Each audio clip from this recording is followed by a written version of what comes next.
Then Secretary of State John Kerry, with his granddaughter on his lap, signed the Paris Accord last year. Today, he took to Facebook. He accused Mr. Trump of walking backwards from science and backwards from leadership on behalf of polluters and fringe ideologues, and said it may be the most self-defeating action in American history. I spoke to the Secretary earlier today. Mr. Secretary, you call this an unprecedented forfeiture of American leadership. What do you mean?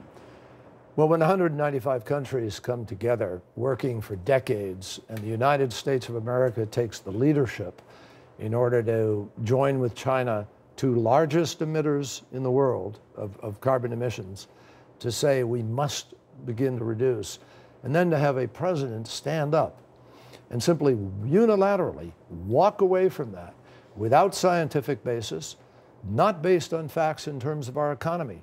The truth is, the president, no country is required by this agreement to do anything except what that country decided to do for itself.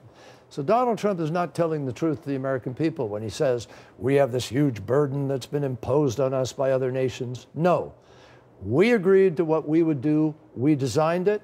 It's voluntary. And the President of the United States could have simply changed that without walking away from the whole agreement. Well, the president portrayed it in economic terms and said it gave other nations a financial advantage. No, that is just not true. No, the fastest growing job in America, the biggest single job, is wind turbine technician. 2.6 million clean energy jobs have been created in America, and guess what? Half of them, 50%, are in states that Donald Trump won. He's going to hurt those people. He's going to hurt those states. America is going to lose economic leadership in this. So you do think we have something to lose if we back out?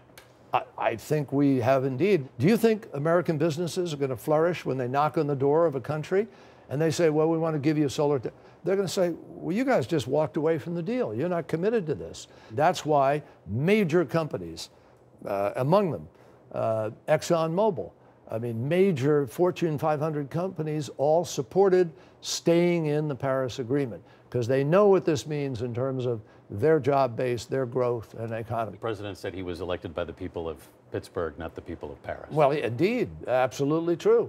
But there's nothing in what America has agreed to do in this that Paris dictated. There's nothing in what America agreed to do in this agreement that came from France or came from Britain or any other country. We are doing what America decided we could do and should do that was appropriate. Well, he said he would honor the timetable for withdrawal, which would in effect take it past the next election, would it not? Well, he said as of today he will stop the implementation. So it depends on what Scott Pruitt and the EPA and others continue to do. I mean, tell me, where is the constituency in America to put coal sludge back into rivers and lakes? But that's what he's done. He signed an executive order to do that. Where is the constituency to reduce the ability of cars to maintain lower automobile emissions? Why would you want to get rid of that?